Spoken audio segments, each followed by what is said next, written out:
Jean-Marc Briand, bonsoir. Bonsoir. C'est agréable de se retrouver chez vous et c'est vrai que nous sommes là pour parler de l'événement qui va se passer le 3 et 4 juillet donc, entre Saint-Pierre et Marystone. Un événement que vous avez totalement mis en place avec l'association des Zigotos. Alors, les Zigotos, ça correspond à quoi? C'est quoi exactement? Alors les Zigotos, au départ, c'est une équipe de copains. Nous avons monté ça entre des amis. Il y avait des courses à l'aviron, ici sur des Doris. Le Doris qui est une embarcation traditionnelle des îles Saint-Pierre et Miquelon. Et nous nous sommes dit pourquoi pas nous. Donc nous avons acheté un Doris il y a maintenant 20 ans.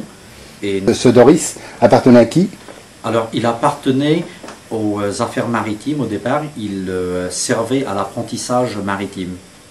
Oui, donc c'est un Doris qui a quand même une histoire au niveau de Saint-Pierre-et-Miquelon. Oui, absolument, oui. Parce que le Doris, quand on sait que les Doris qui ont été fabriqués ici servaient aux petits pêcheurs côtiers, ils allaient à la morue, pêcher la morue juste autour des îles Saint-Pierre et Miquelon.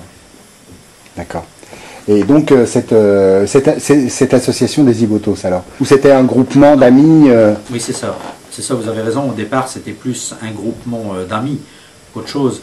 Nous sommes réunis, on s'est dit pourquoi ne pas participer aux traversées à la rame. Et donc c'est ce que nous avons fait au départ. Donc on a participé à toutes les courses à la rame qu'il y avait sur l'archipel au départ. Il y en avait 4.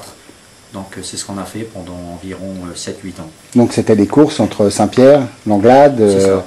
C'est ce qui s'est passé au départ, oui. Et après, donc, les courses se sont arrêtées. Oui, c'est ça. Alors en 97, il n'y avait plus assez de Doris, les gens ne rénovaient pas les Doris, et il n'y avait plus assez d'équipages motivés.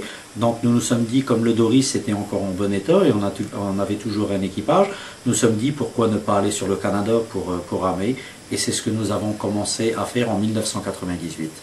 Donc 1998, le premier exploit, parce qu'on peut vraiment parler d'un exploit. Oui, c'est ça. Alors on avait un seul équipage et nous nous sommes dit qu'on pouvait ramer pendant 6-7 heures et c'est ce que nous avons fait. Nous sommes allés sur un des premiers ports du Canada, Grand-Bond. Donc nous avons ramé environ pendant 7 heures. Donc ça a été la première traversée à la rame que nous avons effectuée en 1998. Donc seulement avec 6 personnes, un barreur. Absolument. Cette année-là. Une assistance technique, c'est-à-dire que vous aviez des bateaux il y avait autour. Un bateau accompagnateur avec nous. Donc un seul bateau, ce qui, par rapport à l'opération dont on a parlé tout à l'heure, qui correspond à quelque chose, là c'est quand même quelque chose d'un peu plus important. Oui, beaucoup plus important. L'année d'après, on a ramé environ 12 heures. On est allé encore un peu plus loin. Mais là, c'est vrai que cette année, le projet est bien plus important. C'est un challenge, un défi que nous nous sommes lancés. Et nous allons essayer de ramer pendant 24 heures. Mais là, on a des rameurs, on a plusieurs équipes pour pouvoir le faire. Et ça va être beaucoup plus long et je ne sais pas comment ça va se passer, mais on sait que ça va être beaucoup plus difficile. Donc vous avez combien d'équipages de rameurs? Là, actuellement, on a 3 équipages de rameurs. D'accord. Donc 3 équipages, donc ça fait 6 personnes. Oui, 6 personnes, plus un barreur, un nombre, et au niveau et autour, parce que je suppose que les 6 rameurs et les barreurs, il y a quand même du monde autour qui... Oui, absolument, il y a des bateaux accompagnateurs déjà au départ, parce qu'on n'a pas le droit de partir comme ça sans assistance. Donc on va avoir 4 bateaux accompagnateurs, et on va avoir aussi une assistance médicale. On a la chance d'avoir 2 médecins avec nous et un kiné. Oui, donc ça c'est quand même une sécurité. Absolument, oui. Et vous avez aussi la SNSM qui vient en soutien et pour éventuellement une évacuation s'il y a un gros problème de santé. Ils vont nous accompagner pendant les 3 quarts de cette traversée. Donc ça va être très très bien pour nous. On va être vraiment en sécurité. Donc moi je sais que je vous ai vu vous entraîner et c'est vrai que c'est assez impressionnant quoi, voir le Doris des Zigotos passer dans la brume et d'ailleurs c'est vrai que c'est quelque chose qui donne chaud au cœur par rapport aux habitants de Saint-Pierre-et-Miquelon, ça doit leur rappeler quand même beaucoup de choses. Et donc vous prévoyez des changements de quart. Oui. Donc toutes les combien 2 heures. Oui, donc ça veut dire que les gens, chaque équipage, donc vous avez 3 équipes. Oui. 3 équipes de 6 personnes, donc 7 personnes vont tourner toutes les 2 heures et toutes les 2 heures et donc les gens vont se reposer. Vous croyez que les gens pourront dormir sur les bateaux accompagnateurs ou pas? Honnêtement, on a déjà fait quelques changements il y a quelques années, mais personnellement, je n'arrivais pas à dormir sur le bateau. Mais vous, peut-être que les il y en a peut-être qui vont réussir, mais il y en a plusieurs. Il y a des gens qui n'arriveront pas à se reposer, donc ça va être beaucoup plus difficile pour eux. Oui. Je pense que ça va être difficile parce qu'il y a aussi cette excitation, on va être en mer, le bateau va bouger et tout ça, donc je ne pense pas que ça va être si facile que ça de pouvoir dormir. Les habitants de Saint-Pierre vous soutiennent? Oui, absolument, oui.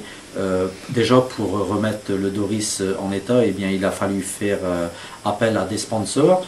Et vraiment, les gens, ils sont venus et ils nous ont donné leur aide.